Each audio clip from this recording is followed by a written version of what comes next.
Since taking office, U.S. President Joe Biden has strung together several semi-alliances stretching from the Indo-Pacific all the way to Western Asia. His latest attempt at revamping America's leadership role came during the so-called I2U2 summit, which brought together the leaders of Israel, the UAE, and India, also dubbed the West Asian Quad in reference to another regional alliance Biden forged last year. The four countries are expected to cooperate in defense, trade, and technology. But which country is this new Quad directed at? The alignment comes amid soaring energy prices and food insecurity, all brought on by the conflict in Ukraine. As the world looks to tackle record rates of inflation and a business climate still reeling from the global pandemic, the four countries said they will work to coordinate their trade and security policies. But analysts say the group's main goal will be to counter Iran and China's growing influence in the region. So how durable is Biden's new alliance? And is his attempts at restoring U.S. global leadership working?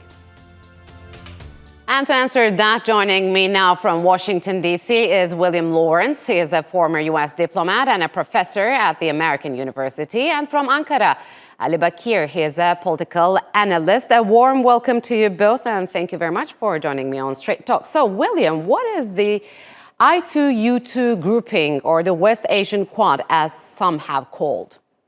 It's an economic grouping, more than a political or a geopolitical grouping, and doesn't really operate like the Asian Quad or the BRICS or some of the other things that it's been compared to. But it's created primarily to find investment for projects that work for the four countries concerned, building off of a growing UAE India relationship, a growing UAE Israel relationship, and how sort of America can get into the mix. I think it's been sort of misconceived and misdescribed, notwithstanding the fact that there are deepening security relationships between these countries, but it's not within this deal. So, Ali, some argue that I2U2 comes across a collection of unlikely countries whose current foreign policies would create divisions rather than unifying them. Do you agree? I mean, is this a serious regional grouping, or it'll die down eventually? Well, at the current moment, it's not clear what kind of grouping we are talking about. Some observers, for example, thought that this kind of grouping is intended to counter rising China in the region, given the political orientation of India and the U.S. Others are arguing that this kind of grouping is meant to counter the expansionist agenda of Iran in the region, given the orientation of the Israeli and Emirati foreign policy. So it's not clear right now what kind of grouping do we have, but the issue, I think, is that this is, as your guest from Washington said, it's not functioning as a kind of a BRICS grouping or any kind of grouping. It's still kind of fluid till now, and I think that they have different, also not only political orientation, but also different structure, different economy, different systems. We have, for example, UAE as a finance power. We have Israel as a technological power. We have India, which can contribute talents, and we have the US, which works as an umbrella. So kind of they are trying to work some complementary efforts regarding energy security or water security or yes. Space programs. So this is what they are saying, but it's not clear right now what's the end goal of this group. So, William, would you agree it's not clear at the moment? And could you talk to us about the shared interests of these four countries? Which country is likely to benefit from this grouping the most, do you think? Well, first of all, let me talk about the unshared interests, which is that the group doesn't have a common position on Russia. It doesn't have a common position on China, and it doesn't have a common position on Iran.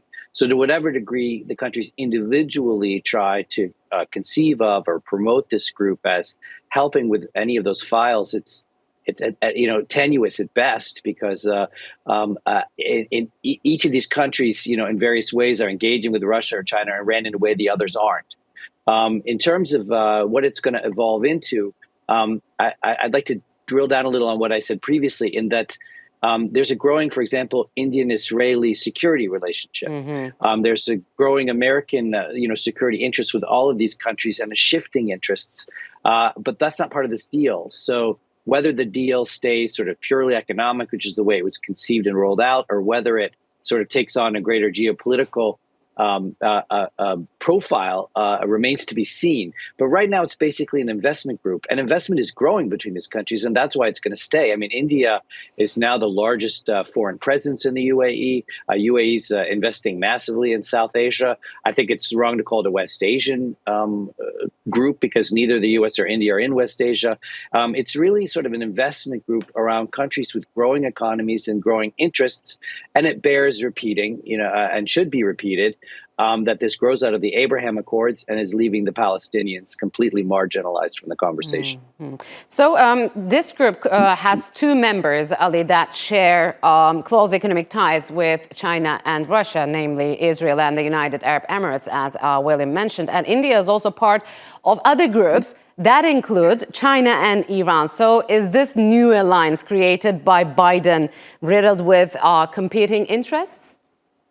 Well, as we said before, I mean, it's not clear in what direction these countries are trying to work. But obviously, we have, as you mentioned, India with ties not only with China and Iran, but also with Russia in terms of military technology and defense. And we lately heard that the U.S.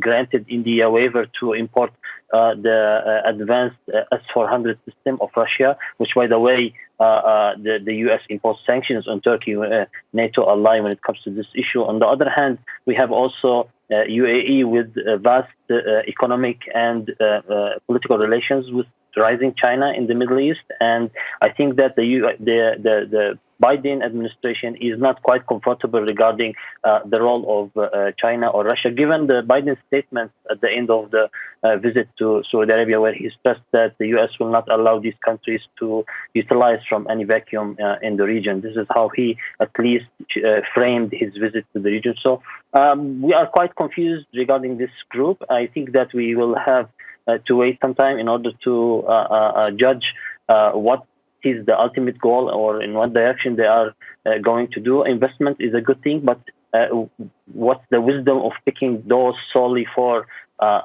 countries if the subject or the issue is only investment? So I think that there is the security component is quite important for these countries, and I think that whether we acknowledge this or not, China and Iran is involved in the current formula of these countries.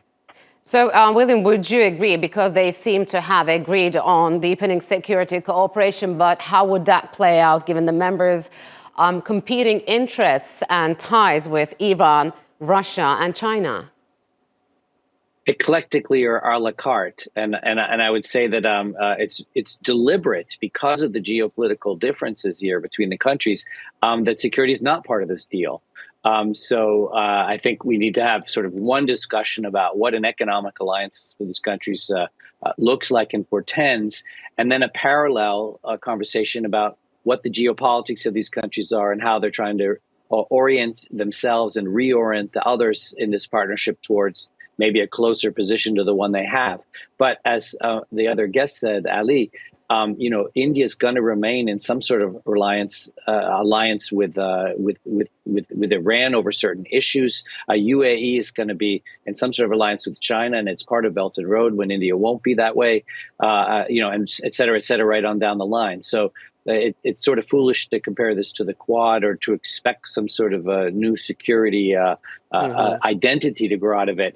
What we should be thinking about is how does a much stronger economic alliance between these countries affect everything else? If there's a lot of investment going on, and that's the main thing, and then how it affects the Middle East, which is what I raised earlier. Yes. So, Ali, how significant is this for Israel, since it has never been part of a regional grouping before the Abraham Accords? I think it's quite significant. I think if Biden administration scored one success during this very controversial visit to the region, is that deepening or incorporating Israel in the region with stronger ties with the Arab governments. I should highlight here that this kind of incorporation is isolating the Palestinians, and contrary to what the administration thinks might bring stability to the region, it might, on contrary, actually, it will instigate some of the players, such as Iran, and it will also destabilize the region given the isolation of the Palestinians.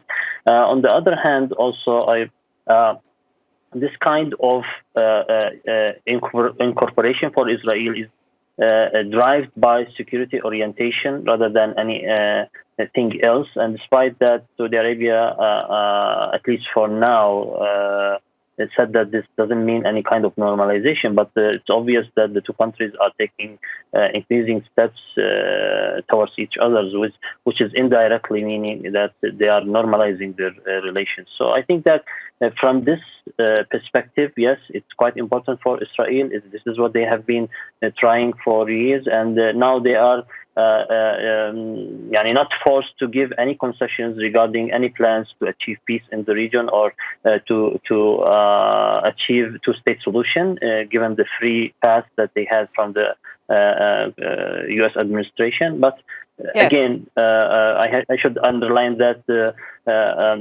populations in these Arab countries are not agreeing with this kind of cooperation or Abraham Accords, which can create a problem in the future. So, William, is the U.S. reestablishing its leadership in the Middle East or shifting to a multilateral, softer balance approach that includes the gradual disengagement from the region? What's happening there? It's an attempt at the former. I mean, it's trying to reestablish international affairs as they were before Trump.